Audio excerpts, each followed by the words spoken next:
Good evening, one and all, and welcome back to the second session of day 3 ATAL FDP on the organized by KIIT. So our next speaker is Dr. Saikat Datta, who is going to deliver on the topic Industry Automation Case Study, Future of Automotive Engineering, a Vision for Industry 4.0. May I introduce him? Dr. Saikat Datta has expertise in automotive engineering, specializing in vibration and control solutions for a real-world applications. His research centers on on developing innovative approaches to address engineering challenges, particularly in the automotive and broader dynamics and control domains. In the automotive field, Dr. Saikat has contributed a project on adaptive suspension system, developing adaptive vibrations isolators, fault-tolerant controller for electric vehicles, torque vectoring for improved handling. His work in automation vehicle system includes robust path planning, sensor fusion, and actuation control. These efforts aim to translate theoretical advancement into practical, sustainable, and efficient solutions. Dr. Saikat is a chartered engineer and a member of Institution of Mechanical Engineers, where he serves on the mechatronics, informatics, and control group board. Thank you. So, Dr. Datta, we are very pleased to have you with us. So, now kindly address the gathering. Yeah. Thank you for the introduction. I'll just share my screen. Okay. Yes, sir. Uh, I hope the screen is visible. No, sir, screen is not visible. Oh, now it is visible. Now it is visible. Okay. Thank you. Okay. Firstly, thank you for the introduction and welcome everyone. Today, I'll discuss a little bit about the world of Industry 4.0 and its impact on automotive engineering landscape. And we'll explore how new industrial revolution is transforming the way we design, manufacture, and experience vehicles, mostly. So, to talk about this is the brief content, and unlike other research seminar, I'll not go into the any individual research in this presentation, but what I'll go through is a list of topics which are very relevant and link it to various forms of research projects which we are conducting here. But I'll not use any equations or results for any particular projects. I hope the talk will help you understanding, identifying different pathways to work, and more interestingly, to raise some questions.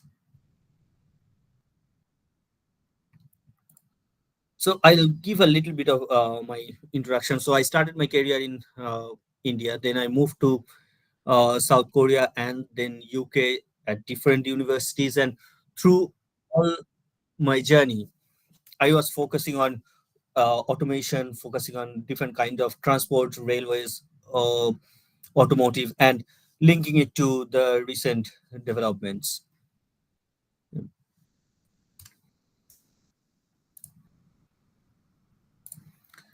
So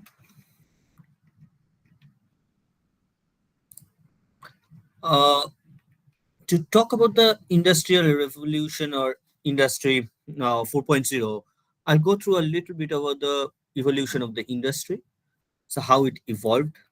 So you all know that the journey begins with the industry 1.0, which was the first industrial revolution, the era witnessed by the birth of mechanized production, driven by harnessing the power of water or steam. And it made a significant shift from manual labor to machine powered process, like the water wheels. And then with the advent of electricity, the era of mass production begins, which was the industry 2.0, and which stayed for a considerably long period of time. And it leads to the assembly lines and efficient production of standardized goods, which is the key for Industry 3.0 or Industry 4.0 as well. And this revolutionized how we manufacturing or uh, revolutionized the manufacturing process and brought about the era of consumerism, which is key to Industry 3.0. And building upon that, building upon the foundation of mass production in Industry 2.0, the age of automation comes through the integration of computer and electronics. And mostly this era saw the rise of PLCs, programmable logic controllers, robotics, CAD, um, CAM, and significantly increased the production efficiency and flexibility, which was key for the automation age Okay. 3.0. Now, linked to that, what we now achieved is Industry 4.0. And this era is mostly characterized by the convergence of cyber physical systems, uh, the Internet of Things, and the new artificial intelligence, and is a time of unprecedented interconnectedness and intelligence across entire manufacturing value chain in this case. And I'll focus on obviously on the automotive industry. But the key to the fourth revolution is the interconnectedness. And it is not only exist in plants, but in every form of our life at this point. So I'll repeat the word interconnectedness several times in this talk. And the cornerstone of Industry 4.0 is the interconnectedness. The machines, devices, and systems are no longer individual isolated entities now. They communicate and collaborate seamlessly, sharing data and coordinating their actions in real time. This enables a greater efficiency, flexibility, and responsiveness. But all of these are related to the intelligence, which is now another important part, and what we know always about the artificial intelligence, which is the key. And the AI algorithms enable the machines to learn, adapt, and make autonomous decisions. Uh, and this leads to the improved quality. Uh, Maybe it's questionable. Reduced waste. Again, we'll come to the discussion about sustainability and enhanced productivity. Productivity. So, uh, what else we can get important here is the transparency. So Industry 4.0 promotes transparency throughout the manufacturing process or any process. The real-time data which is collected and analyzed to provide valuable insight in the production performance or the process performance and identify potential bottlenecks, predict future trends. This data-driven approach enables proactive decision making and continuous improvement. And uh, why I use this picture is to show that this is not only in the production line, but Industry 4.0 and the transparency helps in every aspects, in every operation. So I've taken this picture from a railway operator to which the operators use this to check the network performance, and this by using the interconnected decision making process they can are capable of taking real time decisions. So I believe by we all know what are the key technologies that is driving Industry 4.0. That's why I skipped this introduction part very quickly. So the most of the important things are like Internet of Things. So we know now for any process, any um, manufacturing process, we have connecting devices to collect and share data with each other. Artificial intelligence and machine learning are important to how we can train the machine, train the algorithm to make decisions. With the advantage of the electronics and cloud computing, edge computing, we know how we can deal with a huge data set. And robotics is one of the key, as it was during Industry 3.0 as well. The other things which is important now and is one of the key technologies is the additive manufacturing or 3D printing. And the last one, but not the least, is the cyber security. And this is one of the key which connects all the other dots. Is we need to share the data and make the data more reliable. So we need to protect our digital infrastructure because that is the foundation of Industry 4.0. But as you can see, I skipped those slides quickly because I'm not here to discuss more about Industry 4.0 in general because that is a big concept. But what I'll focus is how Industry 4.0 is relevant to automotive industry. And I'll go through a couple of case studies, couple of our research, couple of results, which will show how we can link Industry 4.0 to the new emerging trends in automotive industry. The firstly, as like others, we will explore how Industry 4 principles are transforming automotive manufacturing process. Um, the concept of smart factories is central to this formation. Now, think about a factory where machines are interconnected and communicate seamlessly and adapt to real time to changing conditions. So that is the main vision of Industry 4.0 in action. In here, we have a battery plant, which is operated by robots itself only and with machines. So no human interaction is needed for these factories. And there are various ways we can achieve the smart factories concept. One of the things which is the cellular manufacturing systems or CMS. Uh, in this particular framework, this framework identifies five key enabling technologies for cellular manufacturing systems in automotive industry and proposed a smart factory level framework for their implementation, emphasizes the need of further research to integrate the IoT, Internet of Things, and cloud computing within this framework uh, to accelerate the transition towards a fully automated and intelligent production. And you can see here in this one, we have five cells, and key to this is digital twins or the operation systems, which includes the digital twin of entire system. Then we have the first, we have the additive manufacturing cell where we design the automobile parts. Then it goes to the next cell, which is AI-based monitoring and inspection. And then the last one, third one, which is human-robot collaboration, or in Industry 4.0 or Industry 5.0, it will be only robot collaboration, robot-to-robot collaboration. And then in an automated way, it will go to the supply chain logistics in the last. So that is a conceptual framework for a smart factory, mostly which is related to automotive parts.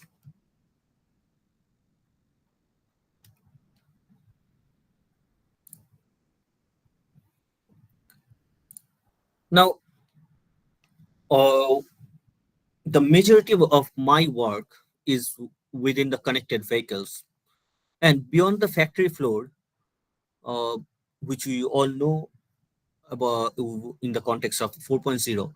Industry 4.0 is also revolutionizing the vehicles themselves. Now, connected autonomous vehicles equipped with advanced sensors and communication technologies became increasingly intelligent in this operation. Uh, this paves the way for the automated driving, enhanced safety features, and personalized driving experience. But we can't go into the all the details. But what we will do, we'll look at a couple of examples. The first one, in the later part of this lecture, I'll go into the detailed case study of one of those. One of the possible used cases is for autonomous connected autonomous vehicles is autonomous platooning. Now, what is platooning? Platooning means a convoy of, I mentioned trucks because I am more interested in heavy goods vehicles, freight, not the personal small cars. So I wrote down the convoy of trucks. They're driving in close proximity with a lead vehicle, controlling the speed and braking of the following vehicles. So I'll talk about one of the detailed case study in later. This highlights how autonomous platoon exemplifies several key principles of Industry 4.0. So by using the technologies like vehicle-to-vehicle communication, uh, we all know about Advanced Driver Assistance System or ADAS. Autonomous platooning can use interconnectivity, intelligence, and efficiency within the transportation sector. Okay. This technology not only improves the safety, it also reduces the fuel consumption and contributes to a more sustainable and efficient way of logistics systems, aligning with the broader goal of Industry 4.0.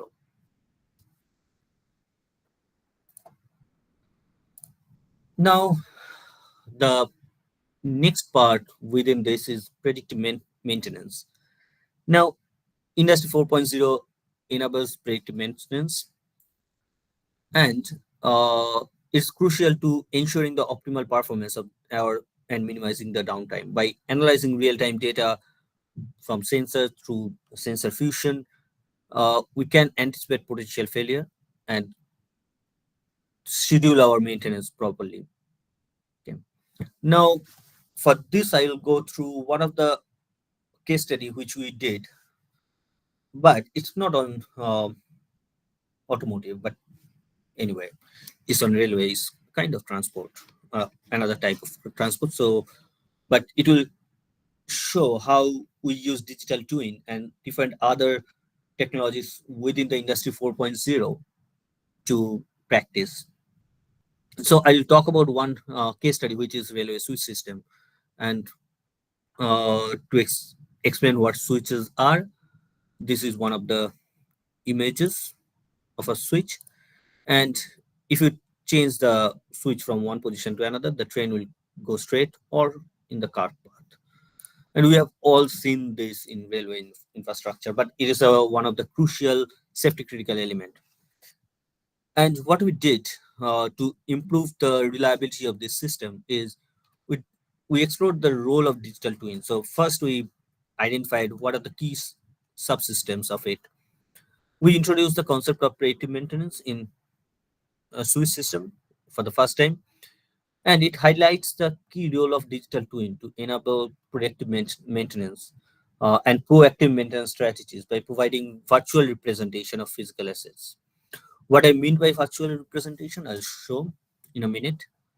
And we use the real-time data analytics and compare those data real-time performance to our digital twin to identify potential failures.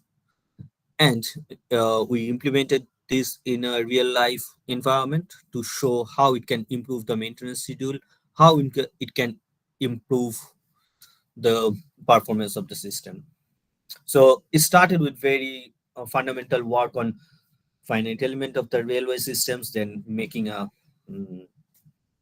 its multi-body simulation model, then developing the actuator and everything on softwares like MATLAB, SIMPAC for multi-body simulation, and we developed the digital twin through that. And then we went to the field and used this data or this digital twin to perform in real time. So we had I should have made the slide a little bit better. So we have on the right hand side one hardware, all the electronics in it, and we had a dashboard. You can roughly see how the dashboard looks like. And we shared the we performed the test. We focused on this work to show the importance of data sharing between different platforms for effective predictive maintenance. So we used a, uh telemetric system, we used trackside sensor data, and we integrated this with maintenance management system.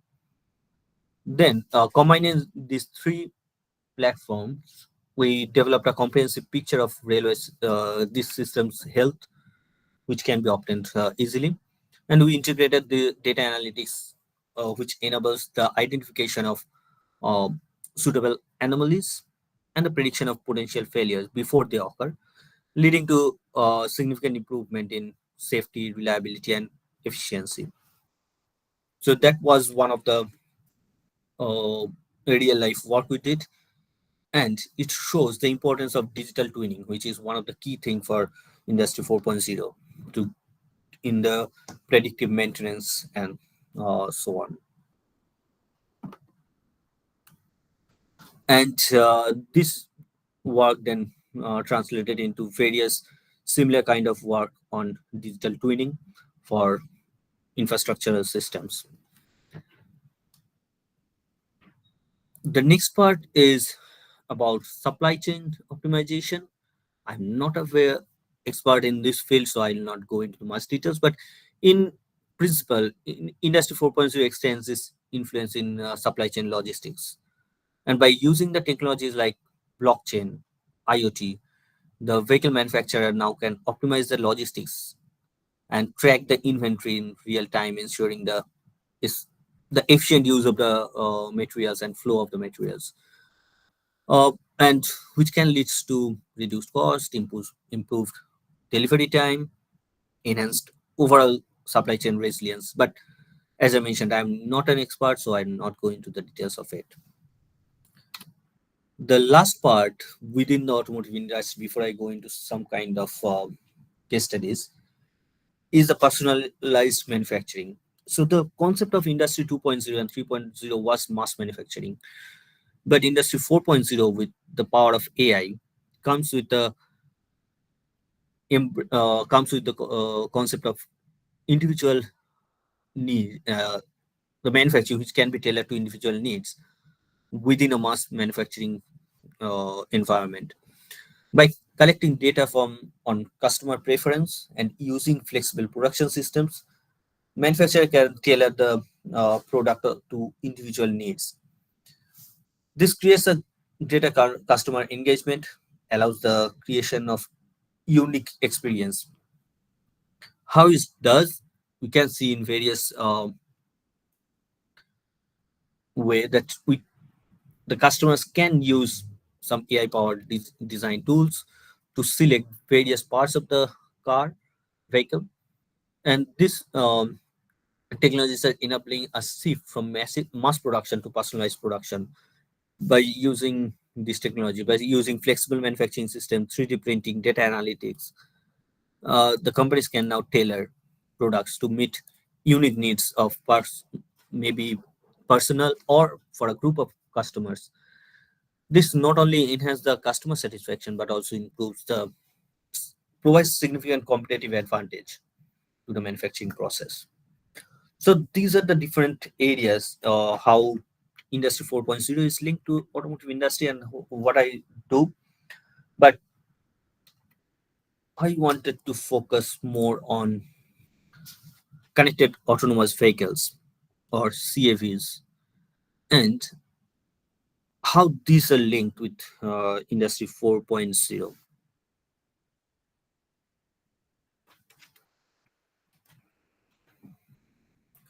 So, sorry. Before we delve into the details of CAVs or connected autonomous vehicles, I want to clarify one thing first. Connected autonomous, when I mention connected autonomous vehicles or CAV, these are not only self-driving cars, which is portrayed by different manufacturers. CAV is a much bigger concept. Connected autonomous vehicles are intelligent system that can perceive their environment, make decisions, and act accordingly. It's not individual self-driving vehicles. Okay.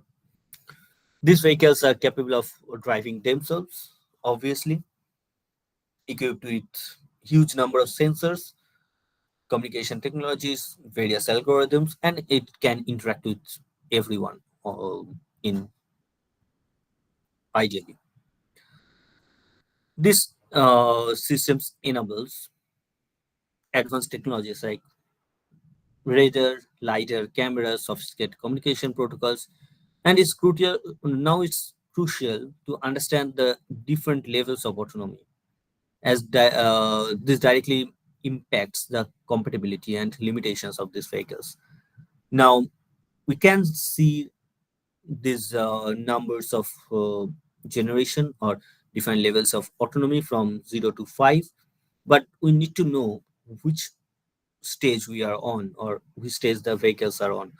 And we may not realize always that maybe we are running on SA level 4, not 4, 3 or 2, where we think we don't have any automation in our vehicle or autonomy in our vehicle. Now, this is a rough representation of how SAE has uh, defined the automation levels. So, level 0 means no automation, zero autonomy, but we rarely find a car at this point which is running a zero level. The second one is level 1, which is driver assistance system. So we all have our vehicles which has at least level 1, if you consider different driver assistance adders. Then the partial automation, so the vehicle has some automated functions like acceleration, like ESP, like the driver assistance, but the driver has to be engaged and driving the vehicle and has to monitor uh, the environment. Now the autonomy level 3, which is conditional autonomy, conditional autonomous automation, where the driver is essential part of the system and they may not be driving all the time, but they has to monitor the environment. They has to see what is going on, and if needed, they has to take over from the autonomous system to drive the vehicle. After that, we have high automation, which is the vehicle is capable of performing all the functions. It can drive, it can brake, it can accelerate, it can detect obstruction, everything. But we need a driver to sit on the driving seat and observe so that if something goes wrong or there is any emergency, they can take over. And the full automation is level 5, which is uh, the highest level where we don't need a driver to drive the vehicle. Now, depending on various conditions, we may come to any of those, we use any of these levels. In some cases, we can stay at uh, SA level 1 or SA level 3, but we need to understand the different phenomena which are going on in the background. Now, uh, now connected autonomous vehicles cannot function without the Industry 4.0 technologies. And as I mentioned, I'll talk about the interconnectivity several times in this talk.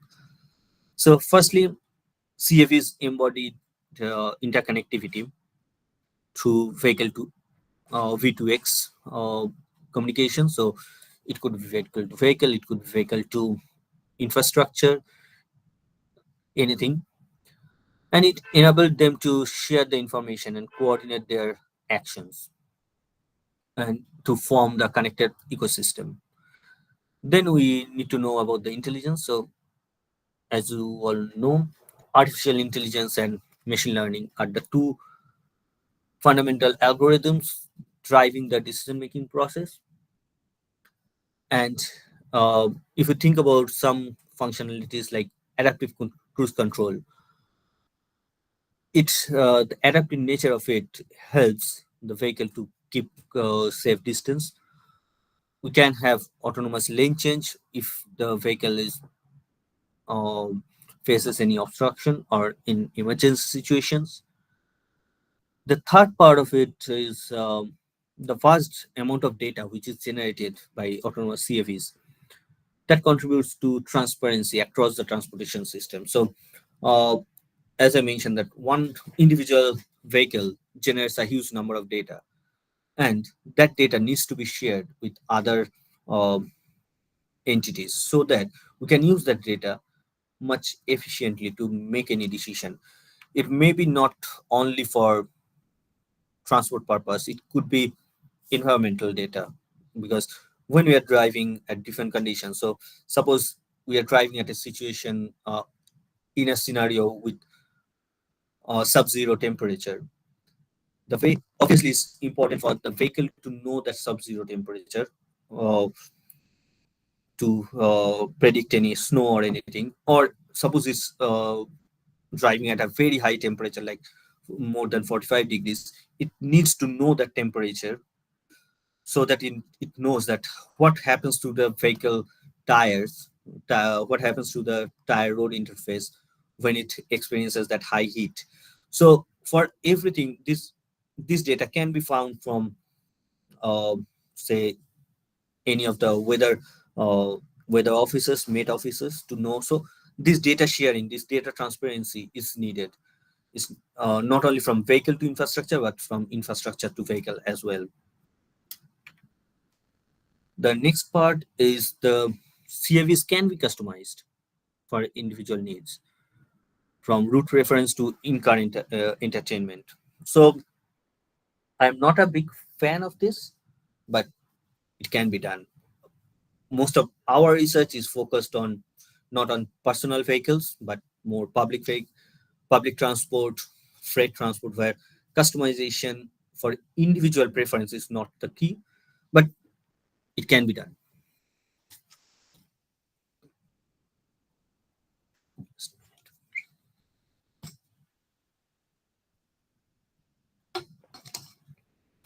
So now I'll go through a couple of cases. Uh, if we now look at what are the benefits of CFEs, if we shift our focus to tangible benefits of CFEs, we can see the CFEs offer uh, some features like enhanced safety. CFEs has the potential to significantly reduce the traffic accidents caused by human error. So one of the study in the UK, Office for Road and Rail Transport, has shown that uh, 41% of the accidents occurs by human decision makings, which can be avoided by if we make all the vehicles automated. So some errors such as distracted driving or impaired driving, the, by using advanced sensors, different camera, lidar, radar systems, and using algorithms based on new AI tools, we can proactively identify and respond to the potential hazards and minimizing the risk of collision. The second one is increased efficiency. So if we share the data with the infrastructure, suppose in this case, if we share the data about the traffic system with our CAVs, we can optimize the traffic flow, we can improve the or minimize the congestion, and CAVs can significantly improve the overall efficiency and can reduce the travel time. Now, I will focus on this. So, remember, one of the benefits, possible benefits, is reduced travel time, which may be conflicting with some of the research which has been done. We can also achieve lower fuel consumption and increase productivity of individuals. That is another questionable work. The third part is sustainability. So CFEs can play a role in promoting sustainable transportation. So think about our public transport. If they are very much interconnected, we can make the transfer from one mode of transport to another.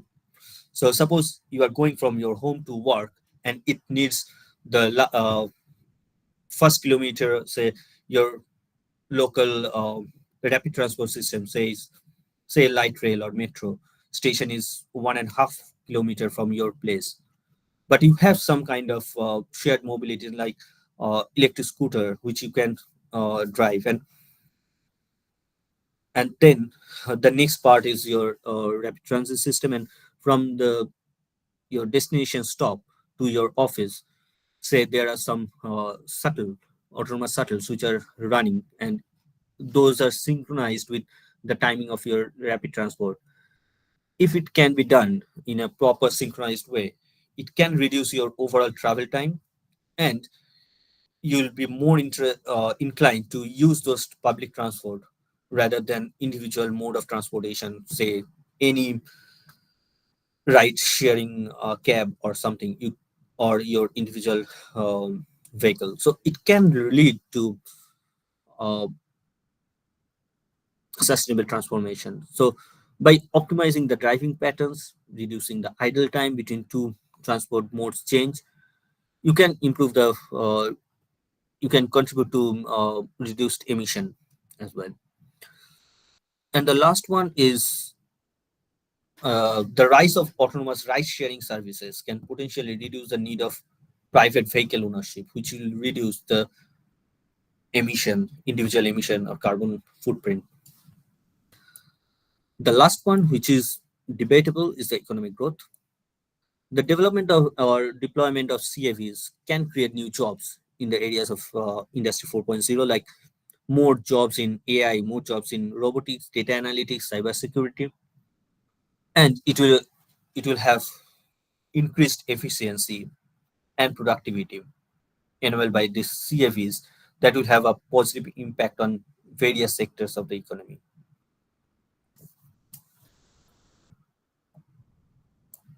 Now, these are all potential benefits of CFE. Now, I'll highlight a couple of research which highlights that are these claims real. Now, comes to the paradox of CFEs, connected autonomous vehicles, is increased efficiency. What does it mean? Is it increased efficiency or increased congestion? So I'll focus on one of the studies which says reduced congestion. The CFEs promise reduced congestion, up to 50% reduced congestion, increased road capacity, and lower travel cost, which is very good to see in principle. But what will be the reality? Will the increased or reduced congestion at the fast pace, can it lead to increased vehicle usage due to the low travel cost? And that can increase the congestion. Now, if we reduce the lower travel cost or reduce the congestion at fast pace, we may end up with increased vehicle kilometer travel. So even high with this higher efficiency, we'll have more vehicles on the road, which will create more congestion. Now, that will raise the question: do you need this kind of personalized vehicles, or can we develop something which has lower travel cost, but which will use less individual vehicle kilometer travel? So that is a open question, and different kind of modeling, transport modeling, will lead to different results. And this uh, concept also depends on how much percentage of autonomous vehicles we are considering in our work. Now, the other question is, what happens to the autonomous vehicles if we have vulnerable road users? Now we can think about different autonomous activity for Industry 4.0 and vulnerable users. If we forget about the vehicles and road, it could be any autonomous uh, process and vulnerable users. It's always a safety challenge. So vulnerable road users in transport, which is also abbreviated as VRU, VRUs can exhibit unprecedented behavior.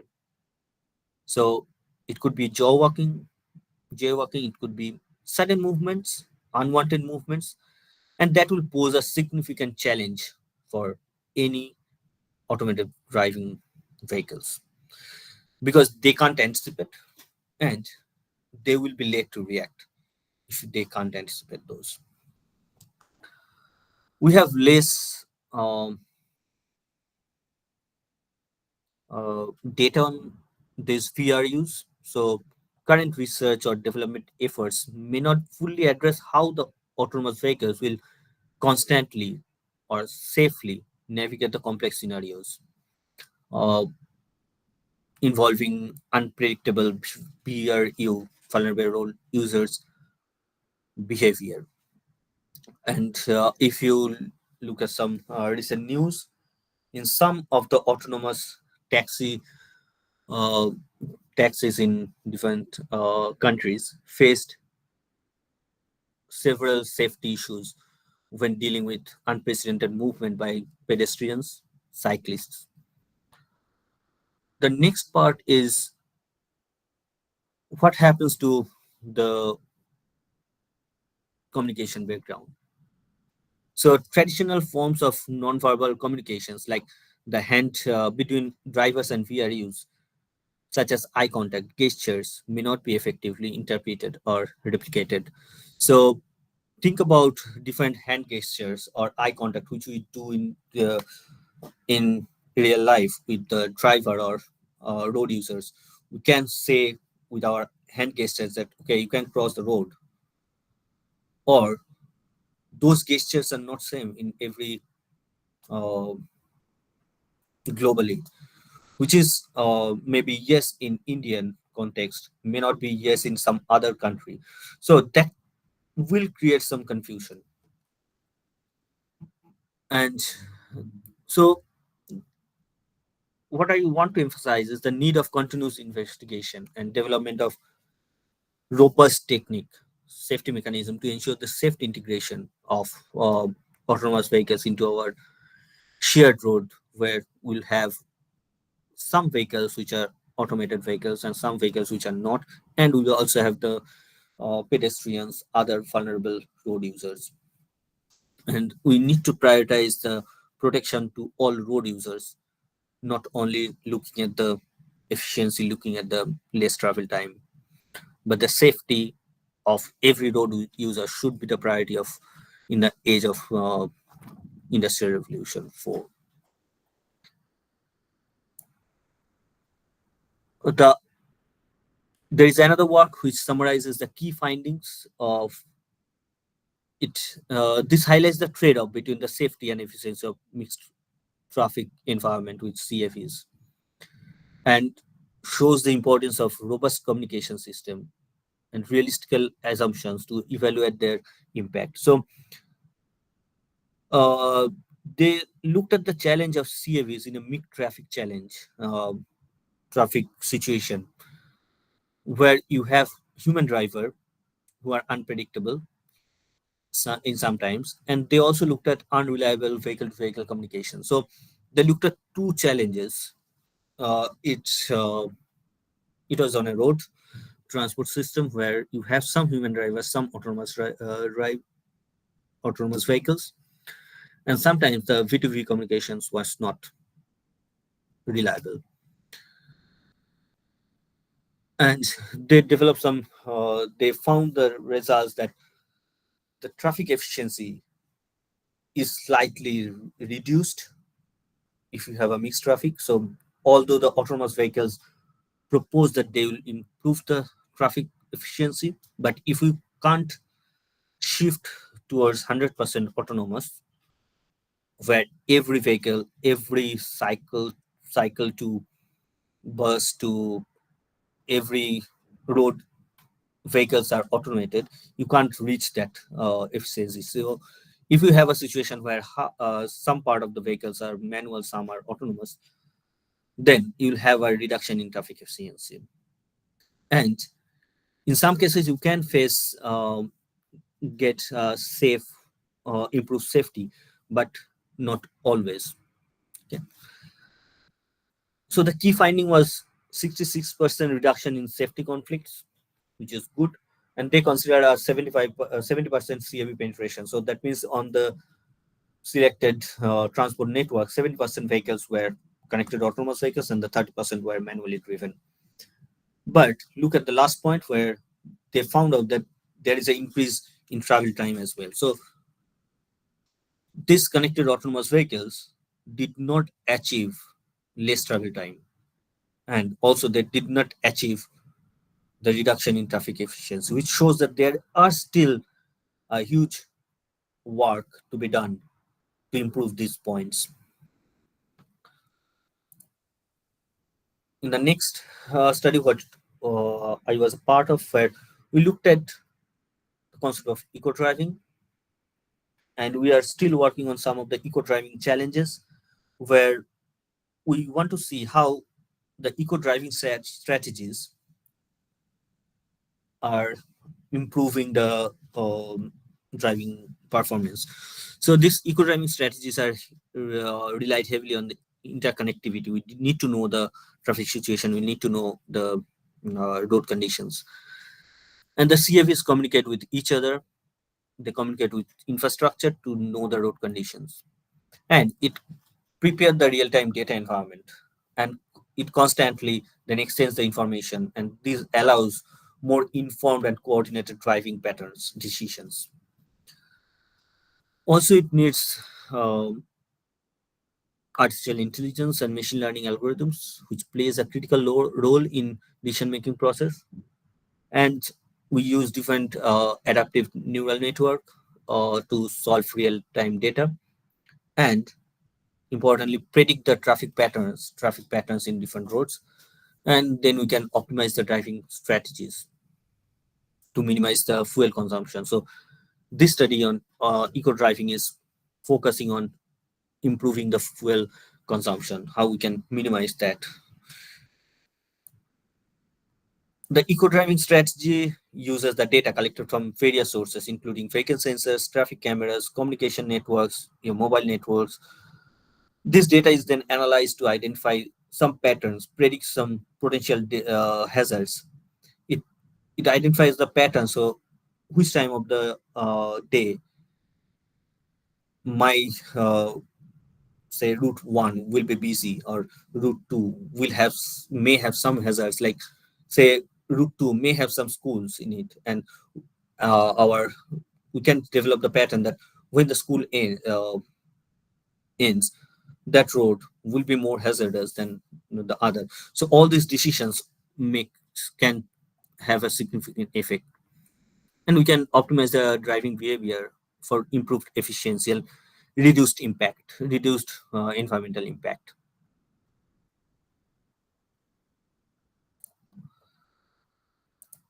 So there are some enabling uh, technologies which we look at. The first of all, the interconnectedness of Internet of Things, which allows vehicles to communicate with everyone. Now, think of a scenario where your car receives real-time warning of impending hazards from other vehicles. So, suppose you are on a blind corner.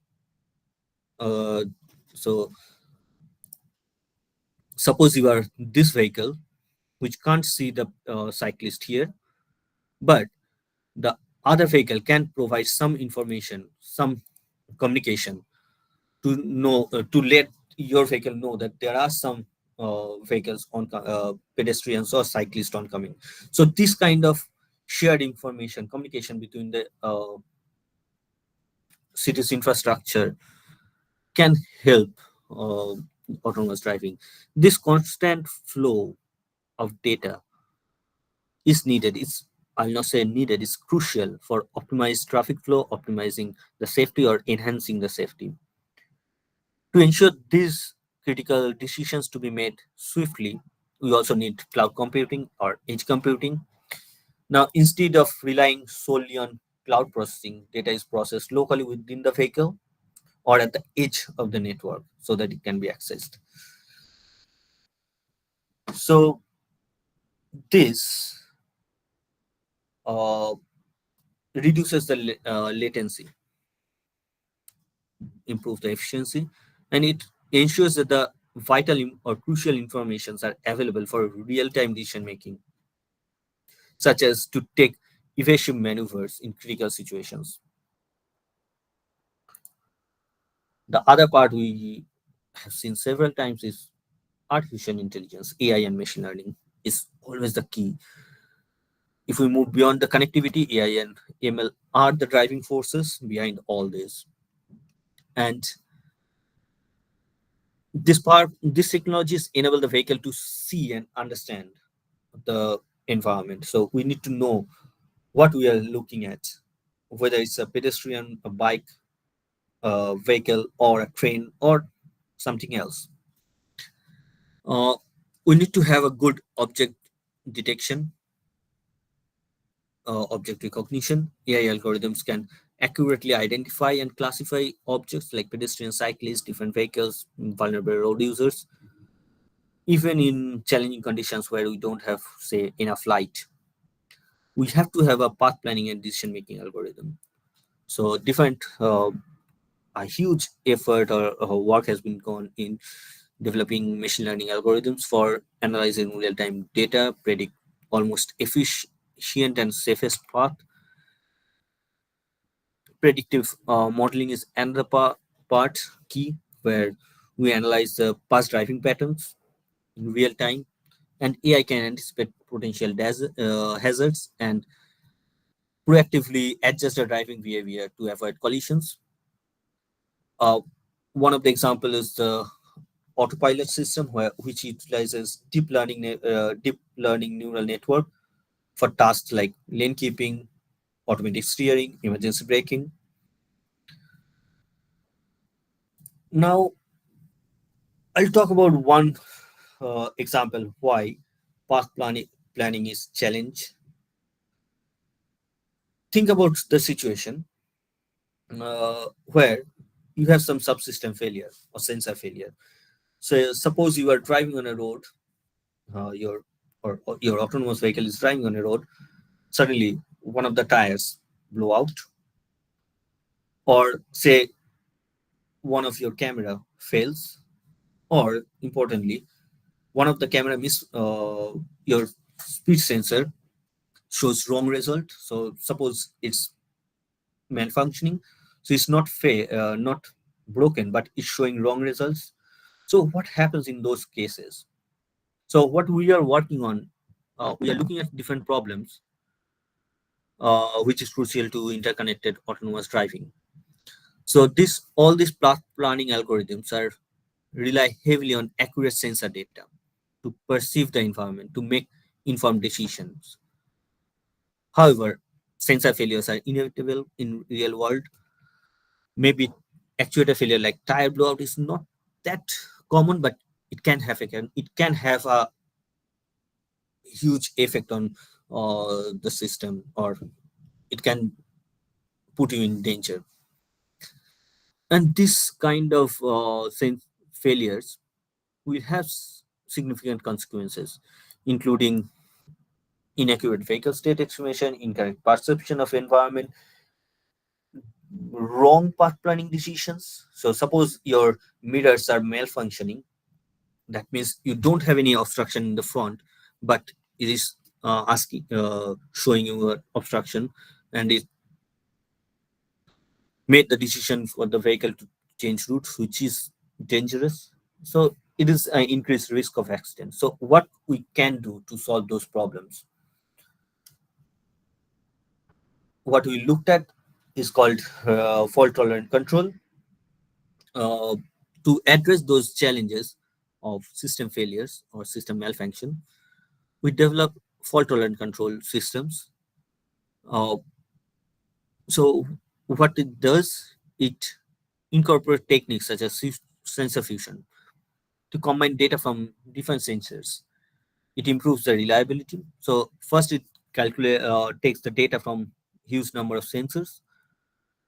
Suppose one sensor is broken, it uh, estimates the sensor, or first is identify the malfunction sensor or actuator, and once it does that, it eliminates that data from its calculation or decision making, and it estimates the state of the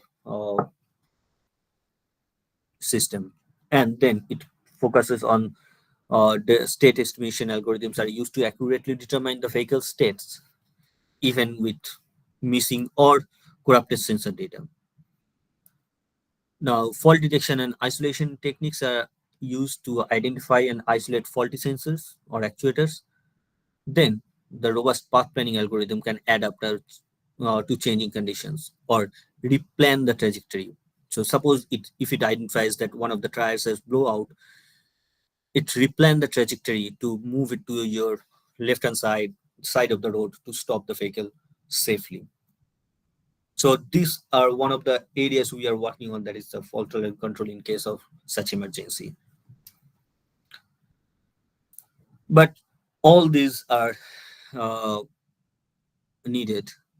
And to truly unlock the potential of Industry 4.0 and link it to connected autonomous vehicles, we need a communication backbone that is both fast and reliable.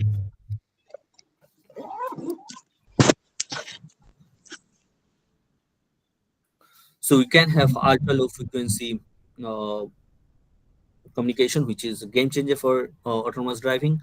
In critical situation, every milliseconds count. So 5G ensures the information is transmitted and received in a minimal delay, enabling a swift response to unexpected events. And high bandwidth allows for the transmission of large volume of data. Also, we have V2X communication to allows vehicle to directly communicate with each other, with infrastructure, even with the pedestrians. The last part, we are also working on the sensor fusion. So to navigate the complexity of real world, uh, autonomous vehicles rely on a set of advanced sensors. So here I have focused on a couple of those lidars. Uh, there is the light detection and ranging radars. Uh, LiDAR uses the laser pulses to create 3D map of the surrounding events, providing a good precise distance measurement with good accuracy. Radar uses radio waves to detect objects even in bad weather conditions like fog or heavy rain. Cameras provide good visual information about detecting objects, but in some challenging environment, like say in case of heavy rain or fog, cameras doesn't work really good, but you can use the radar or lidar information. And if you see some real life examples, companies like Waymo uses combination of lidar, radar, cameras to get a comprehensive 360-degree view of the vehicle surroundings.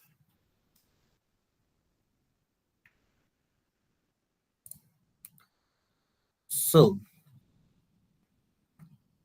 how now? What is the challenge in that case? So, we know what is the autonomous vehicles can do. We know we are in Industry 4.0. We have good communication systems.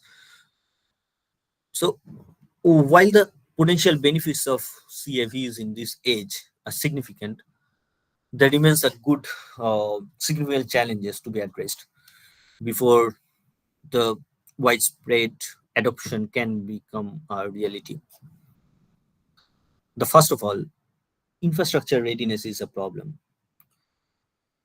The We understand that individual vehicles can have the technologies which it needs, but the supporting infrastructure is still faces a challenge.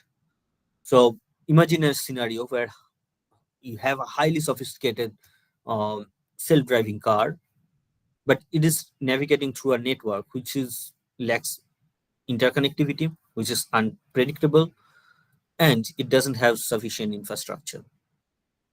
This mismatch will result in chaos.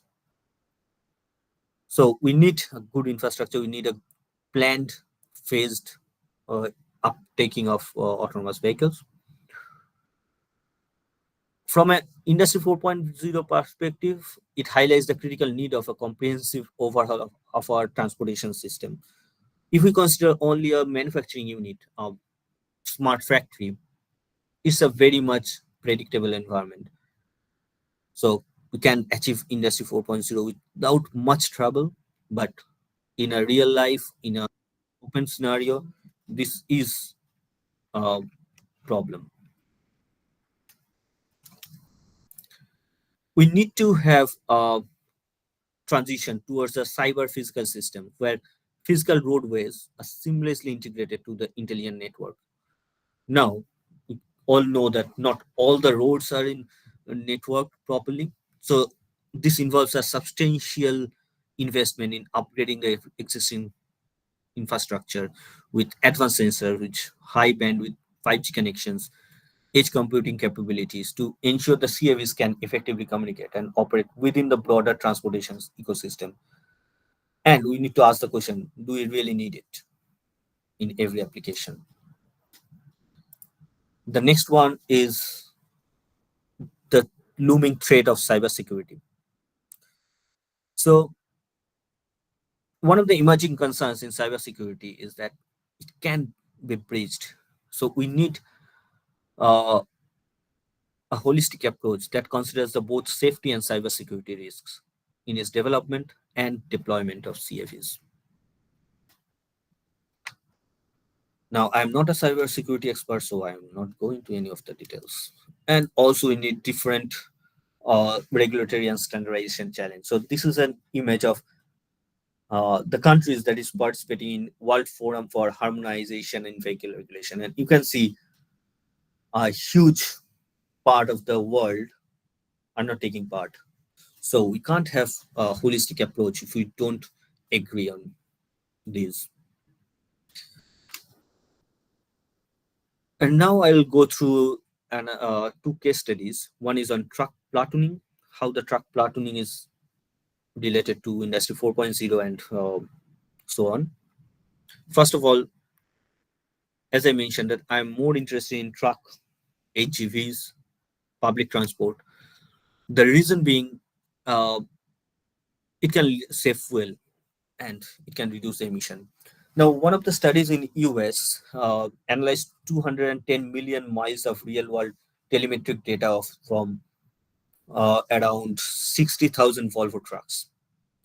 And what they have arrived as conclusion is that 63% of those total miles can be amended for platooning. So platooning means if you are running several trucks in line, so that all the trucks are following the individual truck at the front. And because in most of the times, truck starts from one point and reach another point without much disturbance, so it feels possible. So how it's uh, helping? So by using this interconnectivity and data-driven decision making, this technology can optimize the freight transport. This seamless communication between trucks allows for coordinated movements, and AI tools can optimize the routes and predict potential disruption. But also, it can, beyond its immediate benefits of fuel efficiency, safety, it can lead to it can have the potential to transform the entire logistic landscape. So, if you look at Industry 4.0 perspective, block technologies such as blockchain for secure data exchange and AI powered supply chain management system, platooning can contribute to a more efficient and resilient logistics systems. And this vision aligns with the broader goals of Industry 4.0, where interconnectedness, intelligence, and efficiency drive the innovation. What we did in one of the work. So it's very easy if we have, say, 7 trucks running in cities. So in this case, LA, which is the leader vehicle, is running and the other vehicles are following each other. But say we are in a situation where we have one platoon which is running on the left with marks A to LA to A4. We have another sets of vehicle platoon, that is M1 to M3, and they all want to be in one platoon because, say, LA started from point A and the second one started from point B, but their objective is to reach a point C, a town C. So what they can do, they can merge with each other to make a individual platoon, and creating this, I'll say, safe environment is important. So what it can do, it can communicate with each other, find some gap in between, and merge safely. But it's not very simple as it looks. It has to go through several calculations, several stability analysis. So we did some work on how we can merge those vehicles.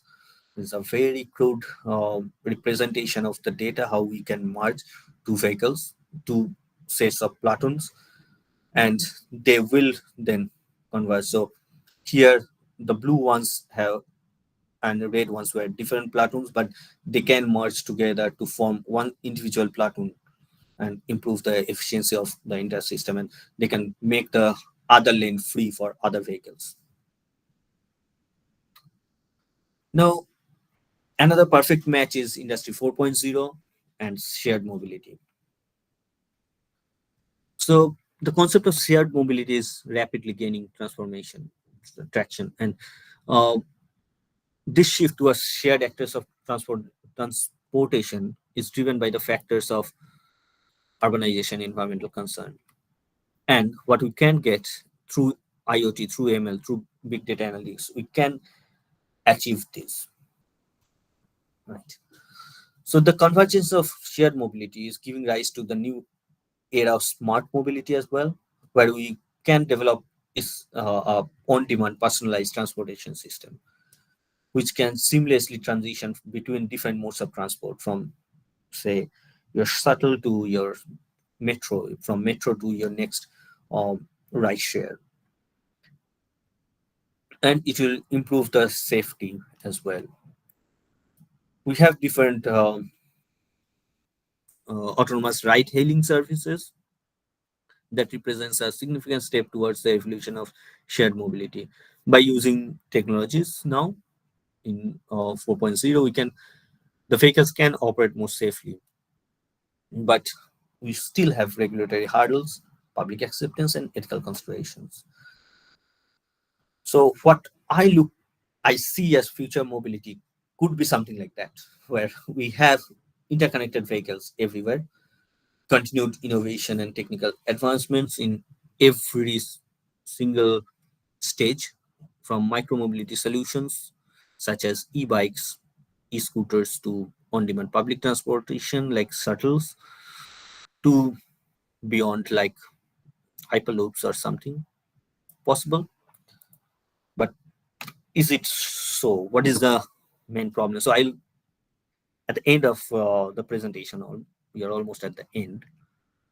I'll talk about one of the challenges, that is to start with the ethical dilemma. What is the ethical issues of using Industry 4.0, all this in a safe manner for transport solutions? I hope we know about, or if we don't, I'll explain about the trolley problem and the philosophical dilemma. So it's a classic ethical thought experiment where you have a runway trolley, think about old school railway trolley, and it's heading towards a line where we have 5 men stuck on the truck. We have a switch to which can divert the trolley into other side, but there is also a person in the track. So the question is, should we pull the trigger, sacrificing one person for 5? So this is a famous ethical thought experiment that is around for decades or maybe more than that. It presents a stark choice between two undesirable outcomes. So both solutions are outcomes are undesirable, and we need to ask our moral question: which is right? And this seemingly simple scenario has profound implications on the development of autonomous vehicles. Now, think about an autonomous vehicle facing an unavoidable conditions and its unavoidable accident it is facing, and it knows that it will reach that. It might have to take split-second decision to with a life or death consequences. Now, should I prioritize the safety of the passengers, safety of the pedestrians, safety of the other vehicles? So it is more complex ethical dilemma that requires careful consideration, and we are still to develop or deploy any solution. So before we want to deploy autonomous vehicles in real life, we need to look at these ethical problems. Also think about the trolley problem in the context of Industry 4. Now, it is necessitates the collaboration between everyone. So as an engineer, I'm a mechanical engineer, I don't know much about other disciplines. Am I the right person to make this decision? No.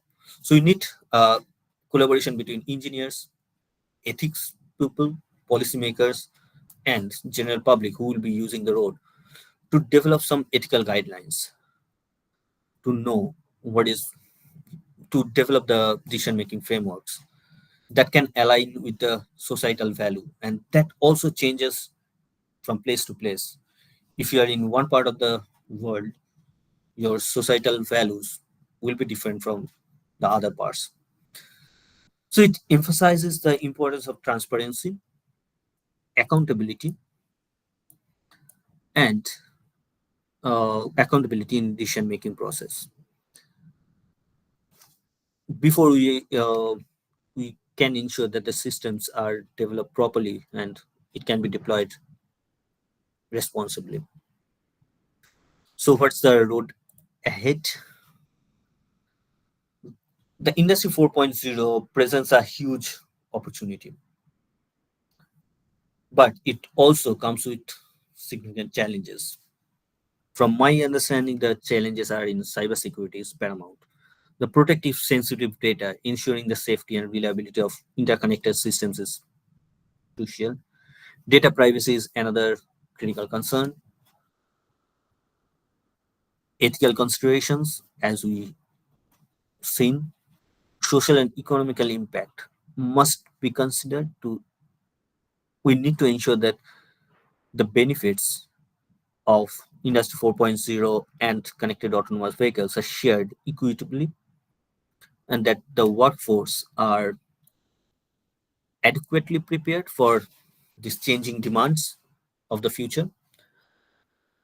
But the potential viewers are huge. Industry 4.0 can drive enhanced sustainability by reducing environmental impact, and it can improve the resource efficiency. It can improve the safety through advanced driver assistance system. It can improve the productivity. It can improve the new collaboration opportunity, new job opportunities, and it can foster some economic growth. So the opportunities are enormous. And if we look at the future of automotive engineering and Industry 4.0, from my understanding, we must embrace the interdisciplinary collaboration.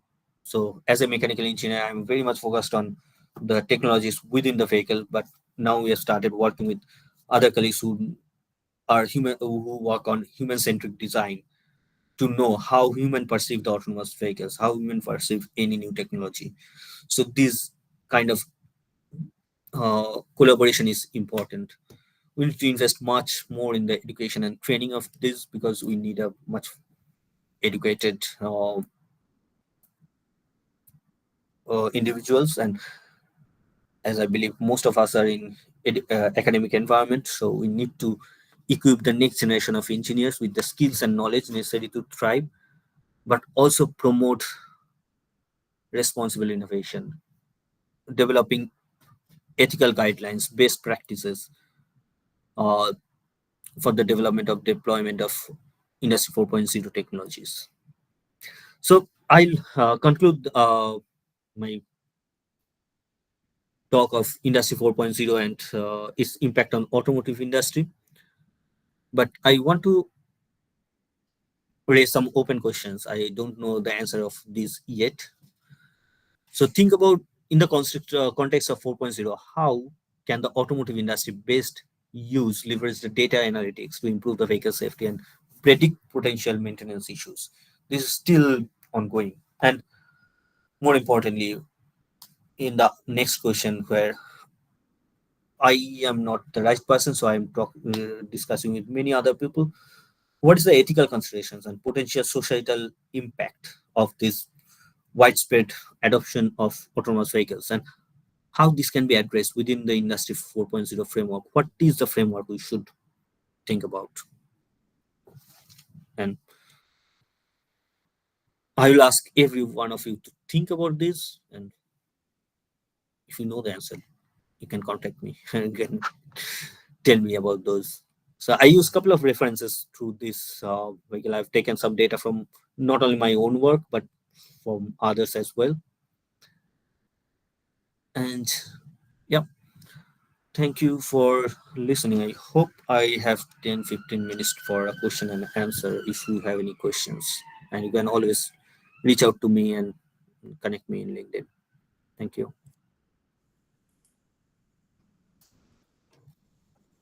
Thank you, Dr. Saikat.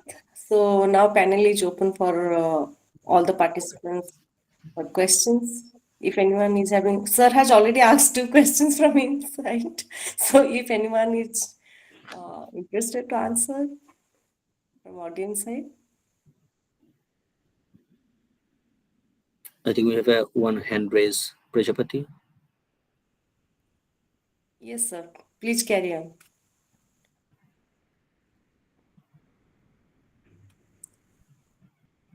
Prajapati, sir.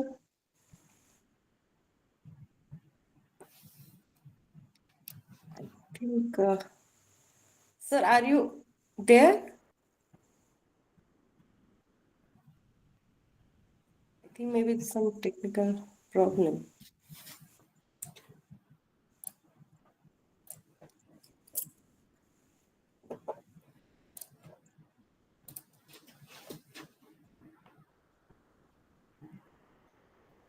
Sir, your voice is not audible. I think you are trying to speak something.